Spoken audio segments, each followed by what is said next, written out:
कृष्ण प्रेम रंग घोल के लिपटे सब ब्रजवीर। ब्रज की रज भक्ति बनी, ब्रज है कान्हा रूप। कण कण में माधव बसे, कृष्ण समान स्वरूप। ओम श्री कृष्णाय नमः। आप सभी का हमारे YouTube चैनल पर हार्दिक स्वागत है।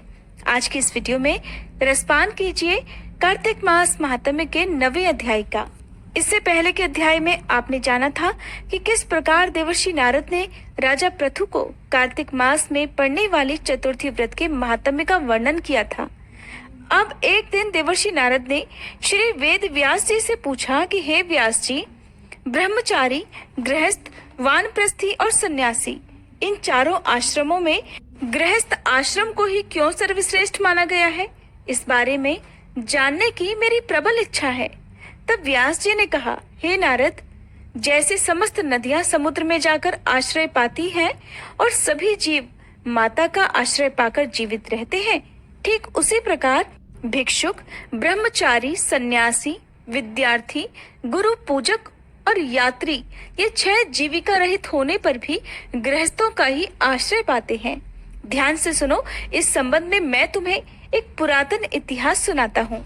ऐसा कहकर वेद व्यास जी ने कहना प्रारंभ किया कि प्राचीन काल में उत्तानपाद राजा का उत्तम नाम का एक पुत्र अत्यंत बलवान और मदिरा पीने वाला था। राजा और रानी दोनों स्नेह पूर्वक रहा करते थे। एक दिन राजा ने वेश्या का नृत्य देखते हुए मदिरा पान किया, साथ ही अपनी पत्नी से भी मदिरा पीने का आग्रह किया, परंतु रानी ने उसका कहना नहीं माना। तब राजा ने क्रोधित होकर अपने सेवकों को निर्जन वन में रानी को छोड़ आने की आज्ञा दे डाली। अनुचरों ने राजा की आज्ञा का पालन किया। इसके बाद राजा ने दूसरा विवाह नहीं किया। रानी के वियोग को सहन करते हुए राजा प्रजा का पुत्र के समान ही पालन करने लगा। एक दिन एक ब्राह्मण ने राजा उत्तानपाद के समीप आकर निवेदन किया कि हे राजन, मेरी पत्नी का किसी ने अपहरण कर लिया है। इस कारण मैं अत्यंत दुखी हूँ। आप मेरी पत्नी को तलाश करवाकर मुझे वापस दिलाने की व्यवस्था कीजिए। अब राजा ने तो अपनी पत्नी का खुद ही त्याग कर दिया था, तो राजा कहने लगा, हे महाराज, मुझे नहीं मालूम कि आपकी पत्नी को कौन, किधर और कहाँ ले गया है। इस स्थिति में उसे ढूंढकर मैं कहाँ से ला सकता हूँ? ये सुनकर वह ब्राह्मण बोला, राजन, 6ठा भाग कर के रूप में प्राप्त करने के कारण आप तो प्रजा के रक्षक हैं। मेरी पत्नी अपने घर में सो रही थी, वहां से उसे कोई हरकर ले गया है, इसलिए अब आपका कर्तव्य है कि आप उसे कहीं से भी ढूंढ कर लाएं। सुनकर राजा कहने लगा, हे विप्र, मैंने आपकी पत्नी को कभी नहीं देखा और ना ही मैं ये जानता हूँ कि वह कैसे रूप और रंग स्वभाव वाली है। अब आप ही बताइए कि मैं उसे कैसे खोज सकता हूँ? राजा की बात सुनकर ब्राह्मण कहने लगा, राजन, यद्यपि मेरी पत्नी कर्कश स्वभाव की, कठोर वचन बोलने वाली, काले रंग की और कुरूपा है, फिर भी मैं उसकी निंदा नहीं करता, क्योंकि वो तो मेरी पत्नी अर्थात अर्धांगिनी है। ये सुनकर राजा कहने लगा, जब तुम्हारी पत्नी ऐसी कुरूपा और क्रूर स्वभाव की है, तब तुम उसे प्राप्त करके क्या करोगे? उसके स्थान पर तो मैं तुम्हें अत्यंत सुंदर, शील स्वभाव की अन्य स्त्री दे सकता हूँ। राजा की ये बात सुनकर ब्राह्मण ने कहा, राजन, मेरी पत्नी मेरे धर्म कर्म की अर्धांगिनी है, इसलिए उसकी रक्षा करना तो मेरा परम धर्म है। जो पुरुष अपनी पत्नी की सुरक्षा नहीं करता, उसके वर्ण संकर संतान उत्पन्न होती है, उसके पितर नरकवासी होते हैं। वेश्यागामी पुरुष का कल्याण कभी नहीं हो सकता। ब्राह्मण के ऐसे वचन सुनकर राजा अपने शस्त्रास्त्र लेकर और रथ पर सवार होकर उस स्त्री को खोजने चल दिया। कुछ दूर जाकर राजा ने एक आश्रम देखा, जिसमें एक महान तपस्वी कुशा के आसन पर विराजमान थे। राजा को आश्रम में आया हुआ देखकर भी ऋषि ने उसका कोई आदर नहीं किया। ऋषि कहने लगे, मैं जानता हूँ कि तुम राजा उत्तानपाद के पुत्र हो, मगर यहाँ किस कारण आए हो? तो राजा कहने लगा, हे मुने, एक ब्राह्मण के घर से कोई उसकी स्त्री को हरकर ले गया है और मैं उसी की खोज में इधर आया हूँ, मगर ना तो आपने मुझे अर्घ दिया और ना ही किसी प्रकार का आदर सत्कार किया। इसका क्या कारण है मुनिवर? ऋषि ने कहा, हे राजन, तुम अर्घ के योग्य होते हुए भी इस समय उसके पात्र नहीं हो, क्योंकि तुमने अपनी निरपराध स्त्री का वन में त्याग किया है। अगर पत्नी का ये धर्म है कि वह तन मन से पति की सेवा करे, सदा उसकी आज्ञाकारी बनी रहे, तो वहीं पति का भी ये धर्म है कि वह अपनी पत्नी का यथोचित सम्मान करे, उसकी सुरक्षा करे। जिस घर में स्त्रियों का मान होता है वहां पर साक्षात देवी देवताओं का वास होता है, और इसके विपरीत जिस घर में स्त्रियों का निरादर होता है वहां सुख शांति कभी रह ही नहीं सकती। इतना सुनकर राजा अत्यंत लज्जित होकर पश्चाताप करते हुए पूछने लगा, हे भगवान, आप तो भूत भविष्य और वर्तमान तीनों कालों के जानने वाले हैं, इसलिए कृपा करके बताइए कि ब्राह्मण की पत्नी को हरकर कौन, क्यों और कहाँ ले गया है।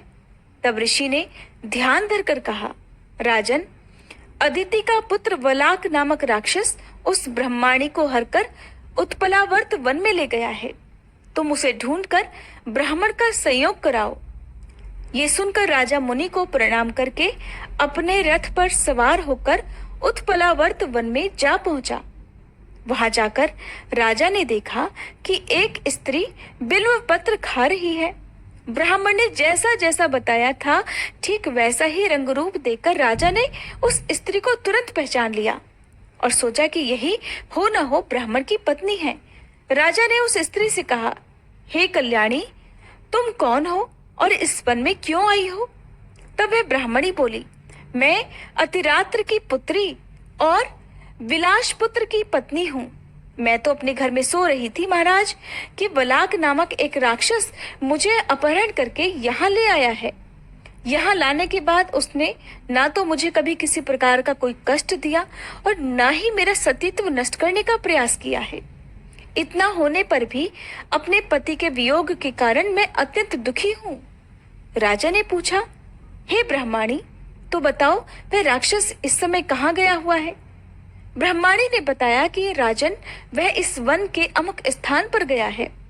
जब राजा ब्रह्माणी द्वारा बताए गए स्थान पर पहुंचा तो राक्षस देखते ही राजा के चरणों में गिरकर बोला, राजन, बताइए मेरे लिए क्या आज्ञा है?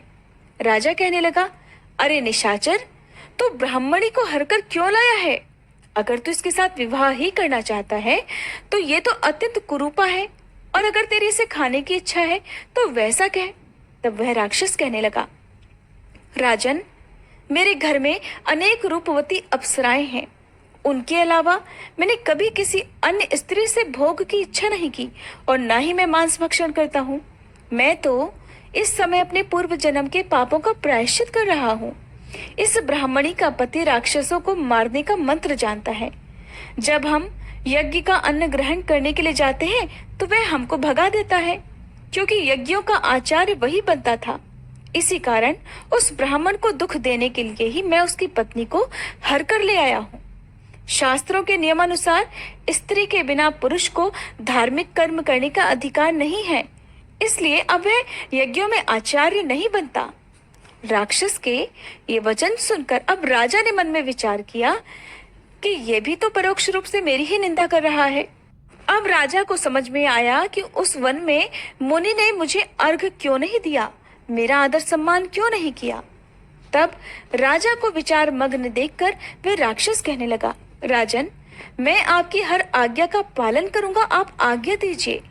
ऐसा कहकर वह राक्षस हाथ जोड़कर खड़ा हो गया। राजा ने कहा, हे निशाचर, तुम इस ब्रह्माणी को तुरंत इसके घर पहुंचा दो और उसके बाद जब भी मैं याद करूं तुम मेरे पास आ जाना।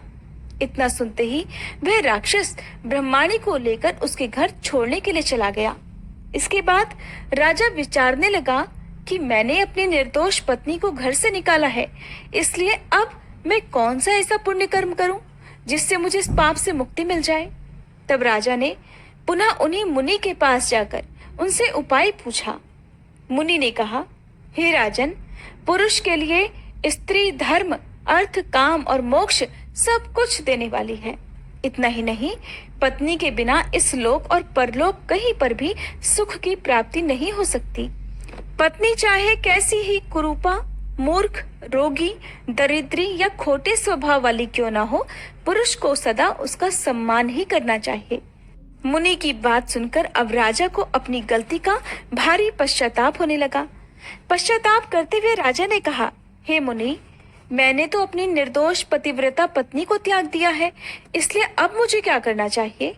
मुनि ने कहा, हे राजन, तुम्हारी पत्नी को अकेली वन में घूमते हुए देखकर शतापात नामक एक नाग उसे पाताल लोक में लेकर गया है। उस नाग की नंदा नाम की एक कन्या है, जिसने उसको घर में छुपा कर रखा है।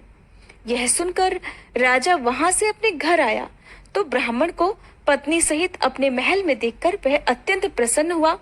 इसके बाद राजा ने जैसे ही वलाक राक्षस को याद किया, वह तुरंत उपस्थित हो गया। तब राजा ने उसे पाताल लोक से अपनी पत्नी को लाने का आदेश दिया। आज्ञा मिलते ही वलाक राक्षस पाताल लोक को चला गया और वहां से राजा की पत्नी को लाकर उसे सौंप दिया। तदंतर राजा और रानी स्नेह पूर्वक रहने लगे। देवर्षि नारद ने राजा पृथु से अंत में कहा, हे राजा पृथु, यह ग्रस्त आश्रम महात्म्य हमने तुमको विस्तार पूर्वक सुनाया। अब और क्या सुनना चाहते हो सो कहो। राजा पृथु ने देवर्षि नारद से जो कुछ भी सुनने का आग्रह किया, उसका वृतांत आप आगे आने वाले अध्याय में सुनेंगे। और उम्मीद करती हूँ हर बार की तरह आज की ये वीडियो भी आपको पसंद आई होगी। इससे पहले की वीडियो को भी ढेर सारा प्यार देने के लिए आपका हार्दिक आभार।